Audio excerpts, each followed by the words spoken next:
Assalamualaikum warahmatullahi wabarakatuh. Saya Juliarti Sania dengan NIM C0E021035, Prodi Keuangan Daerah Fakultas Ekonomi dan Bisnis. Baiklah, di sini saya akan memaparkan materi dengan judul Akuntansi Manajemen Sektor Publik. Ada 4 pembahasan. Yang pertama, akuntansi manajemen sektor publik. Yang kedua, akuntansi manajemen sektor publik sebagai alat pengendalian organisasi. Yang ketiga, proses perencanaan dan pengendalian manajerial organisasi sektor publik. Dan yang keempat, peran akuntansi manajemen sektor publik. Pertama, akuntansi manajemen sektor publik. Pengertiannya, akuntansi sektor publik merupakan suatu entitas yang aktivitasnya berkaitan dengan usaha untuk menghasilkan barang dan pelayanan publik yang bermanfaat untuk memenuhi kebutuhan dan hak publik. Sedangkan menurut Mardi Hasmu, akuntansi sektor publik adalah alat informasi baik dari pemerintah sebagai manajemen atau alat informasi bagi publik. Akuntansi manajemen berbeda dengan akuntansi keuangan. Akuntansi manajemen sektor publik terkait dengan pemberian informasi kepada pihak intern organisasi, sedangkan akuntansi keuangan terkait dengan pelaporan dan pengkomunikasian laporan keuangan terhadap pihak eksternal organisasi. Lalu, akuntansi manajemen sektor publik sebagai alat perencanaan organisasi. Perencanaan merupakan cara organisasi menetapkan tujuan dan sasaran organisasi. Perencanaan meliputi aktivitas yang sifatnya strategis, taktis, dan melibatkan aspek operasional. Dalam hal perencanaan organisasi, akuntansi manajemen berperan dalam pemberian informasi historis dan prospektif untuk memfasilitasi perencanaan. Proses perencanaan juga melibatkan aspek perilaku, yaitu partisipasi dalam pengembangan sistem perencanaan, penetapan tujuan, dan pemilihan alat yang paling tepat untuk memonitor perkembangan pencapaian tujuan. Poin kedua, akuntansi manajemen sektor publik sebagai alat pengendalian organisasi.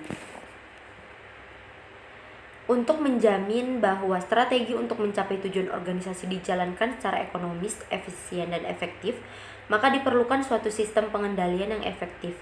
Pola pengendalian organisasi berbeda-beda tergantung pada jenis dan karakteristik organisasi. Organisasi bisnis karena sifatnya yang berorientasi pada perolehan laba, maka alat pengendaliannya lebih banyak bertumpu pada mekanisme negosiasi.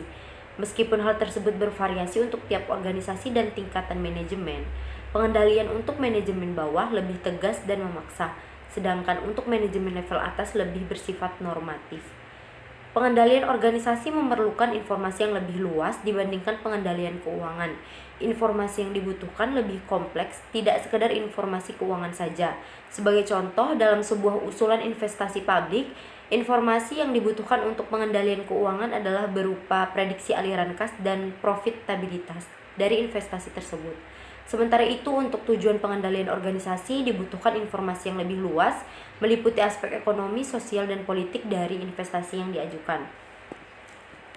Lalu poin ketiga, proses perencanaan dan pengendalian manajerial organisasi sektor publik.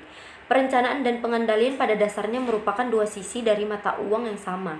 Keduanya harus dipertimbangkan secara bersama-sama. Tanpa pengendalian, perencanaan tidak akan berarti karena tidak ada tindak lanjut untuk mengidentifikasi apakah rencana organisasi telah dicapai. Sebaliknya, tanpa ada perencanaan, maka pengendalian tidak akan berarti karena tidak ada target atau rencana yang digunakan sebagai pembanding.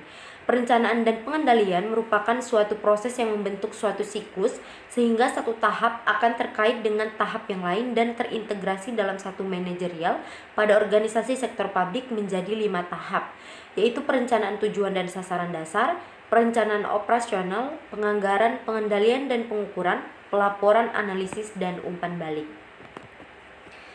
Lalu yang keempat, peran akuntansi manajemen sektor publik.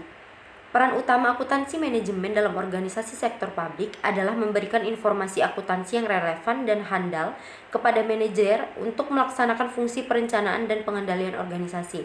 Dalam organisasi sektor publik, perencanaan dimulai sejak dilakukannya perencanaan strategi, sedangkan pengendalian dilakukan terhadap pengendalian tugas. Peran akuntansi manajemen dalam organisasi sektor publik meliputi perencanaan strategis, pemberian informasi biaya, penilaian investasi, penganggaran, penentuan biaya pelayanan dan penentuan tarif pelayanan, serta penilaian kerja. Baiklah, sekian dari materi yang dapat saya paparkan. Maaf bila terdapat kekurangan. Saya akhiri, wassalamualaikum warahmatullahi wabarakatuh. Terima kasih.